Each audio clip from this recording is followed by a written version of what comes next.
আইনজীবী হিসাবে আমার এই ৪৬ বছরের ওকালতি জীবনে আমি কোর্টের কাছে আজকে আমি আবেগপ্রবণ হয়ে এই কথা বলেছি যে সাক্ষ্য ছাড়া, এভিডেন্স ছাড়া, আলামত ছাড়া, প্রমাণ ছাড়া মানুষকে ফাঁসি দেওয়া হয়।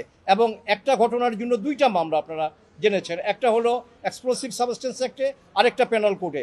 দুইটা মামলায় অনেক আমাদের আসামি আছে যাদেরকে দুই মামলায় সাজা দেওয়া হয়েছে। শুধুমাত্র এই স্বীকারোক্তির উপর ভিত্তি করে এই মামলা টিকতে পারে না, এবং এই মামলায় যাদেরকে সাজা দেওয়া হয়েছে তাদেরকে অন্যায়ভাবে এবং আইনের সামান্যতম কোনো প্রতিপালন এখানে করা হয় নাই। জনাব তারেক রহমান, যার এই মামলায় ইনভলভমেন্টের সামান্যতম কোনো সাক্ষ্য বা কোনো এভিডেন্স, এই দীর্ঘদিন তারা যে তদন্ত করেছে, এই তদন্তে কোনো একটা সাক্ষী এসে বলে নাই যে তারেক রহমান সাহেবের এই ইনভলভমেন্ট বা এই ছিল ওই স্বীকারোক্তি ছাড়া। কিন্তু যে গ্রেনেড হত্যা মামলা, এটা আজকে দীর্ঘদিন যাবৎ শুনানি হচ্ছে, এবং মাননীয় অ্যাপেলেট ডিভিশনের বলতে গেলে ফুল কোর্ট একজন মাননীয় বিচারক বাদে মহামান্য আমাদের মাননীয় প্রধান বিচারপতি উনি প্রিজাইড করছেন, এবং এটা আজকেও সকালে শুরু হলো, এই মাত্র শেষ হয়েছে। আমরা আসামি পক্ষে অলমোস্ট সবার জন্যই আমরা একটা কথা কোর্টকে উপস্থাপন করার চেষ্টা করেছি, সেটা হলো যে এই মামলায় দীর্ঘদিন প্রায় 7 বছর 8 বছর দুইটা দফায় আপনার তদন্ত হয়েছে, কিন্তু কোনো এভিডেন্স এই মামলায় কালেক্ট করা সম্ভব হয় নাই।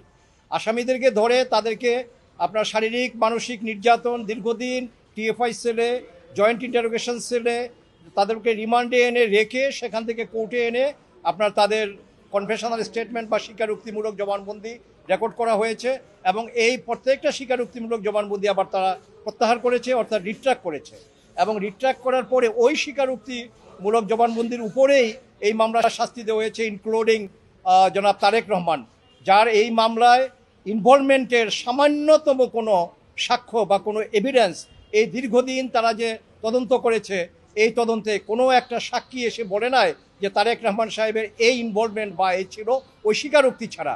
কিন্তু সুপ্রতিষ্ঠিত আইন আমাদের এই ইন্ডো পাক সাবকন্টিনেন্টে, সেটা হলো যে কারো স্বীকারোক্তি দিয়ে আরেক আসামিকে সাজা দেওয়া যায় না, আর ওই স্বীকারোক্তিটা স্বেচ্ছাপ্রণোদিত হতে হবে এবং এটা সত্য হতে হবে।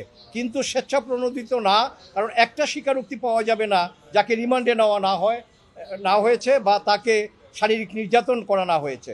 আপনারা জানেন যে এই মুফতি হান্নান টোটাল 400 দিনের উপরে তাকে টিএফআই সেলে বিভিন্ন সময়ে রিমান্ডে এনে জোর করে তাকে শারীরিক এমন নির্যাতন করা হয়েছে যেটা বিভৎস, এবং এটা পড়া যায় না কোর্টের সামনে। এই অবস্থায় যে স্বীকারোক্তি আদায় করেছিল, শুধুমাত্র এই স্বীকারোক্তির উপর ভিত্তি করে এই মামলা টিকতে পারে না, এবং এই মামলায় যাদেরকে সাজা দেওয়া হয়েছে তাদেরকে অন্যায়ভাবে এবং আইনের সামান্যতম কোনো প্রতিপালন এখানে করা হয় নাই। কাজেই আমরা মাননীয় আদালতের কাছে সবিস্তারে আসামি পক্ষ থেকে আজকে আমার ডিফেন্স টিম, অন্যান্য আমার বন্ধুরা যারা ছিলেন তাদের সহ আমরা উপস্থাপন করেছি। আগামীকাল সকাল পর্যন্ত আমার এডজান্ট হয়েছে। আগামীকালকে আমরা আমাদের বাকি বক্তব্য, আমি এবং আমার বন্ধু মিস্টার শিশির মনির এবং কায়সার কামাল সাহেব, ব্যারিস্টার কাজল সাহেব আছেন আমাদের সাথে, আমরা এই মামলা আগামীকালকে আবার সকালবেলা যখন কোর্ট বসবে আমরা আমাদের উপস্থাপন করব আমাদের কথা।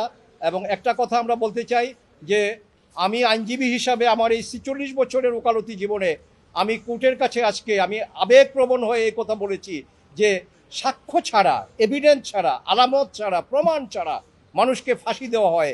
এবং একটা ঘটনার জন্য দুইটা মামলা আপনারা জেনেছেন, একটা হলো এক্সপ্লোসিভ সাবস্টেন্স অ্যাক্টে, আরেকটা পেনাল কোর্টে।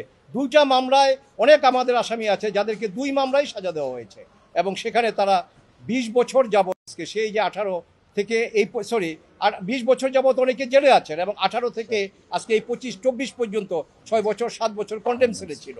এবং আমাদের বিশ্বাস, আমরা আশা করি, আমরা মাননীয় আদালতের কাছে আমরা করজোড়ে প্রার্থনার মাধ্যমে আমরা বলেছি যে এইরকম অবিচার এই শুধু বাংলাদেশে কেন, আমাদের পার্শ্ববর্তী এই সাবকন্টিনেন্টে কোনো দেশে এভিডেন্স ছাড়া এইভাবে কোনো মামলা সাজা দেওয়া হয়েছে কিনা আমার জানা নাই।